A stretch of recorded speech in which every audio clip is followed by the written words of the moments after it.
చూడండి, ఒక చిన్న పిల్లవాడు, తన తండ్రి లేడు, తల్లి ఉంది, దేవుణ్ణి ఎరిగారు. అయితే స్కూల్లో ఫీజు కట్టేదని కూడా స్తోమత లేదు. అయితే ఆ బిడ్డ ఇద్దరు తన స్నేహితుడితో వెళ్తున్నాడు మార్గం మధ్యలో. అరే, ఇదే చివరి రోజు, ఈ రోజు కనుక నీవు కానీ ఫీజు కట్టలేకపోతే రేపు నిన్ను ఎగ్జామ్ రాయనీరు, ఎలా చేస్తావు? సరే, ఏది ఏమైనా సరే దేవుడు ఎలా చేస్తే అలా, చిన్న పిల్లవాడు, దేవుడు ఎలా పెడితే అలా జరగనని మా అమ్మ చెప్పింది. కేవలం నేను దేవుని మీద ఆధారపడి ఉన్నావు, దేవుని ఇష్టం, ప్రభు ఏమైనా చేయనని మార్గ మధ్యలో వెళ్తున్నాడంట. అయితే కొంచెం దూరం వెళ్ళగానే పర్సు కనపడింది ఆ పిల్లవాడికి. ఆ పర్సు కనపడిన వెంటనే ఆ పర్సు తీసుకున్నాడు. ఓపెన్ చేసి చూస్తే దాంట్లో ఎంతో డబ్బులు ఉంది, అన్ని ఏటీఎం కార్డులు ఉన్నాయి. అయితే తన సహోదరుడు ఏమన్నాడు, ఒరే నువ్వు అన్నం తినలేదు కదా, మన హోటల్కి వెళ్ళి బిర్యానీ తిందాం, స్కూల్కి వెళ్ళి ఫీజు కట్టేద్దాం అదా అంటున్నాడంట. అయితే వద్దురా, వారు ఏ పరిస్థితుల్లో వెళ్తున్నారు, ఏ అవసరత నిమిత్తమై వెళ్తున్నారో ఇది తీసుకొని మనం ఖర్చు చేస్తే వారు ఇబ్బంది పడతారు, ఇది ఎవరిదో వారికి ఇచ్చేద్దామని ఆ పిల్లడు దేవుళ్ళు పెట్టుకున్నాడు. అలా ముందుకెళ్తున్న కొద్దీ అక్కడి నుంచి ఒక వ్యక్తి ఆ పర్సు వెతుక్కుంటూ వస్తున్నాడు. అరే, ఇక్కడ నా పర్సు పోయింది, నా పర్సు పోయిందంటే, అయ్యా ఇదేనా మీ పర్సు అని ఆ పిల్లాడు తీసి ఆయనకి ఇచ్చినప్పుడు ఆయన ఓపెన్ చేసి అంతా చూసుకున్నాడంట.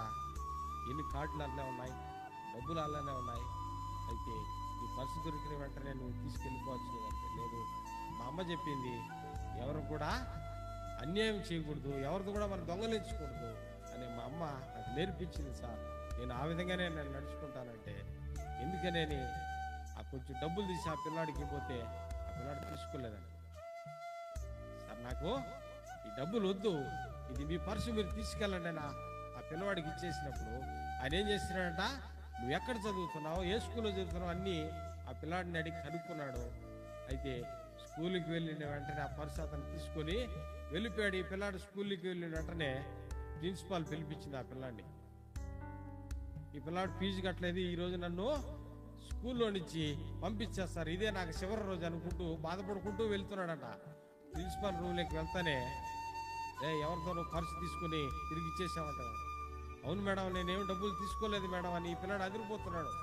ఎక్కడ ఈ పిల్లోడి మీద అబద్ధాలు దొంగతనం వేస్తారని, నింద వేస్తారని ఈ పిల్లాడు భయపడ్డాడు.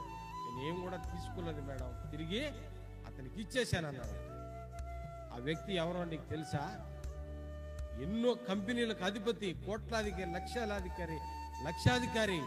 అయితే నీవు చేసినటువంటి, నీలో ఉన్నటువంటి ఈ నిజాయితీని ఆయన చూసి నువ్వు ఎంతవరకైనా చదువుకుంటే అంతవరకు ఫీజు ఆ అబ్బాయిని అడగొద్దు, నేనే చెల్లిస్తానని ఆయన ఆ స్కూల్లోకి వచ్చి ఆ కరస్పాండెంట్తో మాట్లాడిపోయినాడు.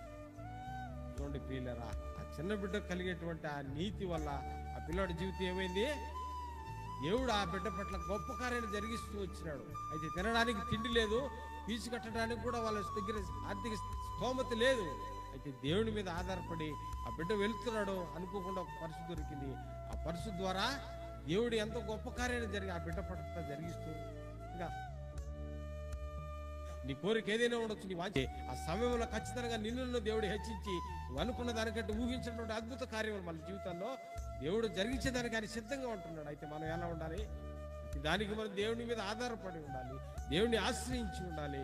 రెండోదిగా మనం చూసుకున్నట్లయితే, మొట్టమొదటిగా దేవుని ప్రేమించేటువంటి గుణం మనలో ఉండాలి. రెండోది సంఘాన్ని ప్రేమించాలి, దైవజనుల్ని ప్రేమించాలి. ఈ తోటి సహోదరులు మనం ప్రేమించినప్పుడు, వాక్యాన్ని మన హృదయంలో భద్రపరుచుకొని ముందుకెళ్ళినప్పుడు, నీకేది ఇష్టమో అడుగుడి, దాన్ని అనుగ్రహించే దేవుడుగా నేను ఉంటున్నానని దేవుడు వాగ్దానం ద్వారా మనకు సెలవిస్తున్నాడు. ప్రియులరా, ఎవరైతే ఎటువంటి క్రియలు ధరించుకుని దేవుని ఎదుట నిందారహితంగా జీవించి ఆయన ప్రార్థనలో మొరపెట్టినప్పుడు, మన ప్రార్థన అంగీకరించి ఆయన మన పక్షమున గొప్ప కార్యములు జరిగించి దేవుడుగా ఉంటున్నాడు. ఆ చిన్న బిడ్డ చూడండి, తన తల్లి మాటలు విన్నాడు, తండ్రి లేడు. అయితే ఆమెను ఎక్కడ కూడా అవిశ్వాసం లేదు. నిజంగా మనం నమ్ముకున్నటువంటి దేవుడు గొప్ప దేవుడు. ఆ దేవుడు ఏదైతే ఏమైనా చేయని ఆ దేవుడి మీద మనం ఆధారపడదామని ఆ చిన్న బిడ్డకి చెప్పింది. ఆ బిడ్డ ఆ మాటలు విని వెళ్తున్నాడు. ఆ బిడ్డ పక్షమున దేవుడు ఉండి ఎంతో గొప్ప కార్యాన్ని జరిగిస్తూ వచ్చినాడు. అటువంటి దేవుడు ఈరోజు మన జీవితాల్లో, మన దేవుని మీద ఆధారపడినప్పుడు మన జీవితంలో గొప్ప కార్యములు జరిగించేదానికి దేవుడు సిద్ధంగా అవుతుంది.